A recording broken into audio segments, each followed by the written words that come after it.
Dulu, energi kita berasal dari bawah tanah. Sekarang kita udah punya teknologi buat manen energi matahari. Mobil udah bisa dicas, baju dari plastik daur ulang, bahkan petani aja pakai drone. Ya, teknologi masa kini udah makin canggih dan banyak yang lebih ramah lingkungan. Tapi di saat yang sama, langit yang awalnya biru berubah jadi abu-abu.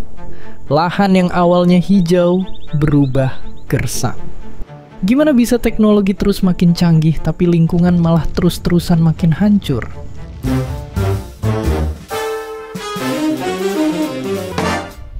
Simpelnya banget, ini karena kita lebih banyak merusak dibanding mengobati. Tambang-tambang masih tetap beroperasi, hutan terus ditebang, dan polusi nggak berhenti diproduksi.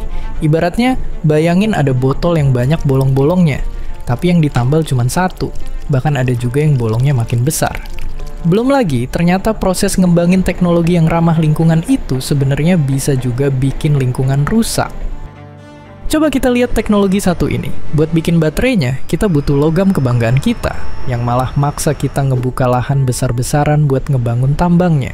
Dalam rentang waktu segini aja, puluhan ribu hektar hutan digundulin, setara sama luas ratusan lapangan bola.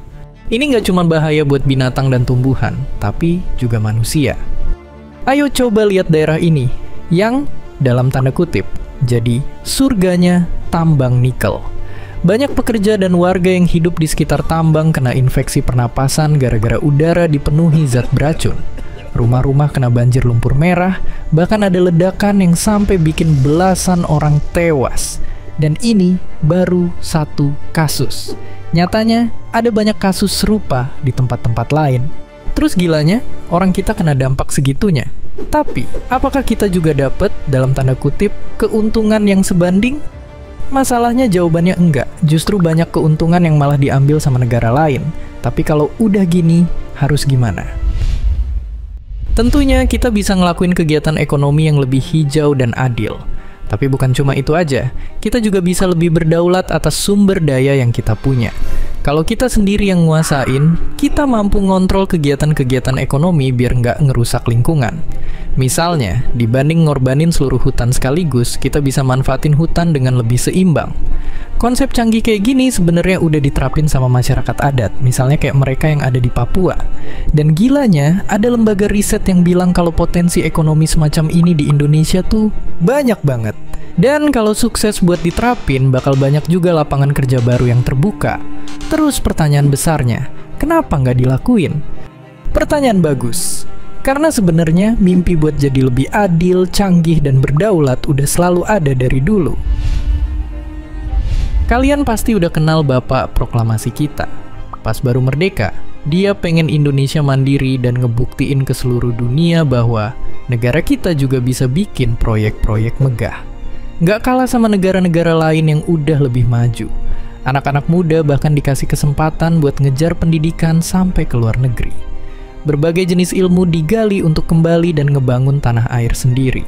Seluruh pengetahuan ini jadi bekal untuk kita bisa ngerancang ide-ide besar, dan semua ini dikumpulin di satu tempat, Gedung Pola.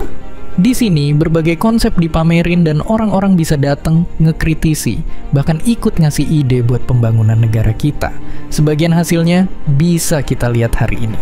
Mungkin bagi kita, mereka cuma pemandangan biasa, tapi zaman dulu teknologi-teknologi ini ibarat keajaiban. Nama saya Sigit Lingga. Saya saat ini menjadi Ketua Harian dari Yayasan Bung Karno yang berkantor di gedung belakang yang terlihat di belakang saya. Seperti kita lihat di belakang itu ada tugu, petir, dan gedung yang bernama Gedung Pola. Gedung Pola itu nama lengkapnya adalah Gedung Pola Pembangunan Semesta Berencana Nasional. Apa itu Gedung Pola? Gedung Pola itu adalah gedung tempat dibentuknya, direncanakannya blueprint nasional kita atau cetak biru dari perencanaan pembangunan semesta berencana Indonesia. Keistimewaan dari gedung ini berada di atas tanah proklamasi yang dahulu adalah kediaman dari Insinyur Soekarno atau kemudian kita kenal sebagai Presiden Soekarno. Bangunan dan tugu petir itu dibangun di tahun 61 dengan tujuan untuk memulai pembangunan modern Indonesia seperti yang diamanatkan di dalam proklamasi kemerdekaan. Jadi gedung ini adalah gedung yang bisa dibilang sebagai pusat imajinasi, pusat dari semua perencanaan di segala aspek dari pembangunan Indonesia itu sendiri.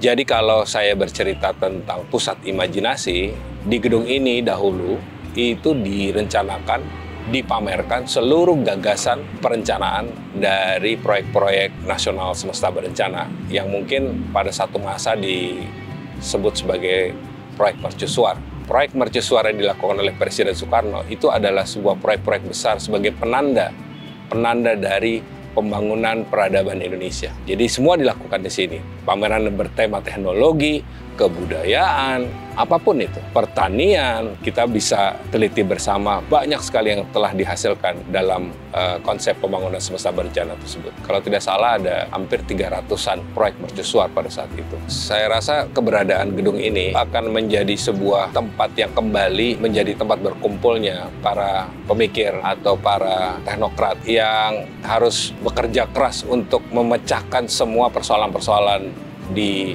bidang-bidang tersebut. Karena kehadiran gedung ini sebetulnya untuk menjawab tantangan zaman itu. Gedung Pola jadi saksi bisu kalau Indonesia pernah punya banyak ide-ide gila.